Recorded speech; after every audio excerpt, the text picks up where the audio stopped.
What is up, guys? In today's video, I'm going to be going over everything you need to know about today's Fortnite update, which is actually going to be the first major update of Chapter 5, and this is the update which brought the Metal Gear Solid collab to the game, or unlocked those skins in the Battle Pass. As always, if you guys do enjoy this video, remember to give it a like, subscribe if you like to see more, and comment down below what you think of this update. And so, like I already said, this update added all of the Metal Gear Solid stuff, so you are now able to complete the challenges to unlock the Solid Snake skin in the Battle Pass. The challenges themselves are super easy. The only one I didn't complete accidentally within a game or two was to sit in a cardboard box for 10 seconds. So challenges are pretty straightforward, super easy, and also the Battle Pass bonus styles are now unlockable with today's update. In addition to adding the skin, this update added the cardboard box item and cloaking EMP to the game as like a collab with Metal Gear Solid. So the cardboard box is mostly just going to be a meme item. This isn't really that big of a deal. It's just kind of like a trolley item to have in the game. They've had it in the past in Chapter 2, Season 2, and it really wasn't a big deal at all. And then the cloaking EMP is somewhat of a rework of a weapon we had in the past. So in Chapter 4, Season 3, we had the cloaking gauntlets, which would turn the user invisible for a period of time. And that's one of the things that this cloaking EMP does, but it also emits an EMP effect when the user disables cloaking. And this will deal 70 shield damage to anybody nearby, as far as like any opponents nearby, and then also disable vehicles. You can also use it to farm gold at the vending machine. It works just like how the EMP grenades do. So this cloaking is a little bit better than the cloaking gauntlets, but overall I think this item is kind of overhyped. I'll have a clip on screen now of me fighting against it, and you can see that the user is pretty visible. I was actually looking at my Twitch chat as this guy pulled up on me, so I'm looking at a completely different monitor, and I was still able to have no problem dealing with him. Sure, the 70 damage was beneficial to that person, and there isn't as much of a delay, or any delay really, going from the cloaking EMP to your actual weapon, which was a problem in the past with the gauntlets, where there was like a animation to activate when you exited cloaking.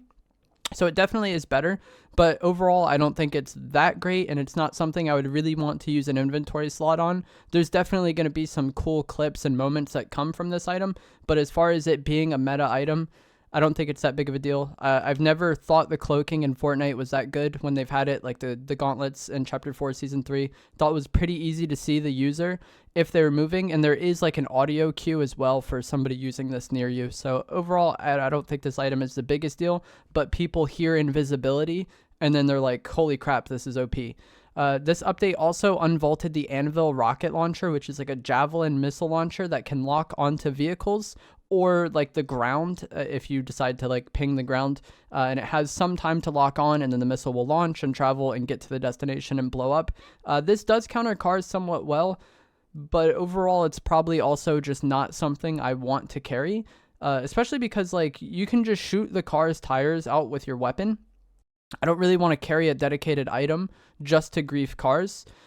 This could be useful in zero build if you have like people based up in bunkers, but again, you only have 5 inventory slots in Fortnite, so typically you want to like make the most of them, and I don't really see myself carrying this item.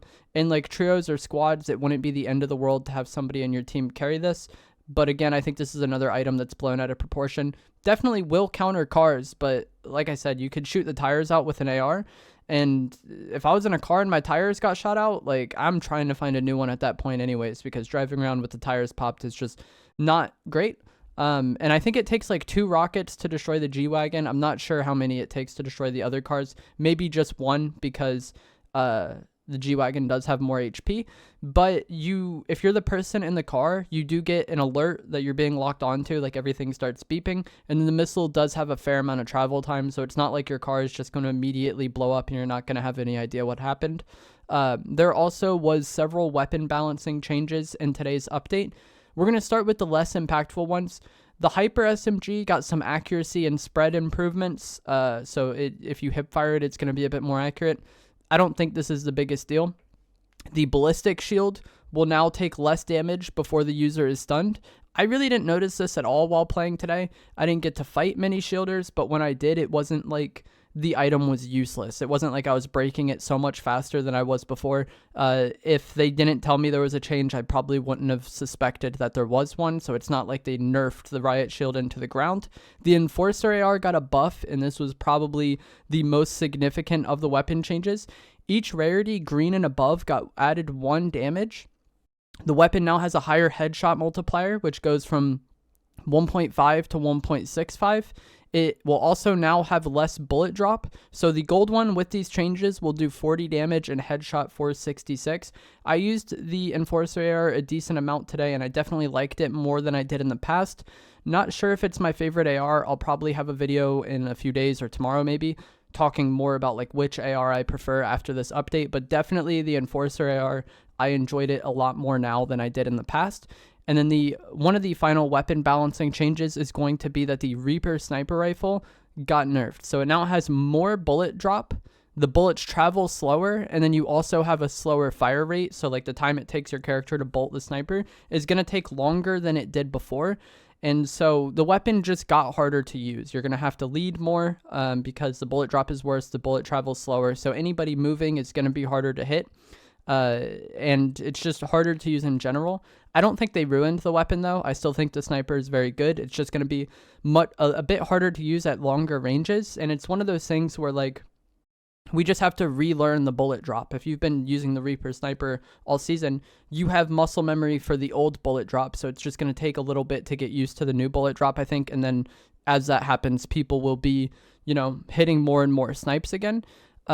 And another nerf they did to the snipers is you're no longer guaranteed 2 out of each vault. So the boss vaults used to have they have weapon slots next to the bench where you can take weapons out of the slots. And it used to be that on the right side, it was just 2 guaranteed Reaper sniper rifles every game. That is no longer the case. You now can get other weapons in those slots. So there's just going to be less snipers to go around on the map. But I still think the sniper is very good.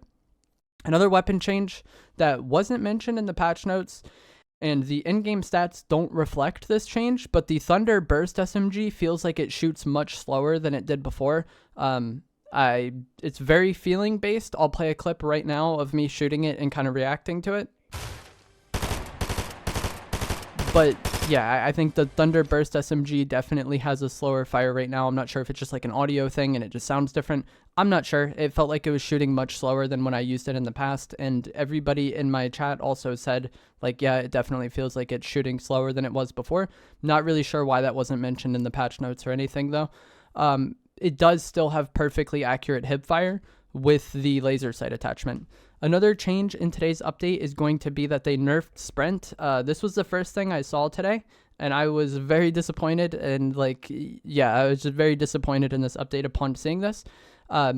They reduced sprint speed by 20%, and it will now take 1 second longer for it to regenerate.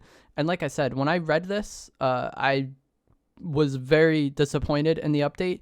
But playing the game, it really didn't feel like that big of a deal, to be honest. If I wasn't told about this beforehand, I wouldn't have noticed it as much, I don't think. And the sprint speed is actually now as it was in Chapter 4. So in Chapter 5, I guess they buffed the sprint speed a bit, and then now they've just put it back to what it was in Chapter 4. So if you guys played in Chapter 4, you've been playing with the current sprint speed for a lot. I didn't think it was that big of a deal, and like I said, I already had a negative opinion of this before even playing today, and it really didn't ruin the game for me at all. I didn't notice it much. The snow has melted on parts of the map, so now Rebel's Roost, Lavish Lair, parts of Hazy Hillside, and parts of Classy Courts no longer have snow. It's just like the far right side of the map that has snow, and there actually is a new biome for Lavish and Rebel's Roost, which is pretty interesting. There was new NPCs added to the map today, and I haven't been able to visit all of them, but April O'Neil at this house in between Classy and Grand Glacier actually sells shockwaves, but she sells them for 250 gold, and I have no idea why, because when we had NPCs in the past that sold shockwaves, like Cabby in Chapter 4, Season 4, he sold 2 shockwaves for 36 gold, whereas she's now selling 2 shockwaves for 250 gold. So I'm not sure if this is a bug or if Epic just wants them to be super expensive, which would kind of make sense because, NPC selling them for slightly more than free was kind of OP. So just keep that in mind. If you're super desperate for shockwaves, this is one place you can get them. And then one final thing I want to talk about is a potential aim assist buff, but I'm not sure if this is true or not. So someone posted this today and said that aim assist was buffed, and then this screenshot that they included to show like the in-game code and how aim assist was changed, the highlighted parts are completely the same, so I have no idea what they're talking about. In playing today, I didn't really notice much of a change, but I was mostly using the Enforcer AR, and I have seen clips of people just like frying with the Striker AR, so I don't know if like the Enforcer AR just didn't feel as good. Not sure, but I think aim assist is one of the things that is most susceptible to being influenced by a placebo. If you see aim assist got buffed and then you just see someone beam somebody, you're like, wow, the new aim assist is crazy, you know? And we've always had clips where people just beam people and it looks crazy. And I think the same thing could go if they said they nerfed it. People would get on and be like, oh wow, my aim assist doesn't feel as good. Aim assist is just kind of a weird thing, and it's just like very influenced by placebo. So I'm not sure 100% if it did get buffed or not today. I'll probably have a video in a few days going over this once we've had more time to kind of play with it and think about it and see other people's thoughts on it. But I just wanted to throw that out there because I'm sure a lot of people were going to ask me about the potential aim assist buff that was going around. Personally, I didn't notice much of a change today. But that is going to be it for this video. I hope you guys found this helpful, informative, interesting. As always, if you did, remember to give it a like, subscribe if you like some more. Let me know down below what you think of these changes and today's update. And I will see you guys in the next one. Thanks for watching.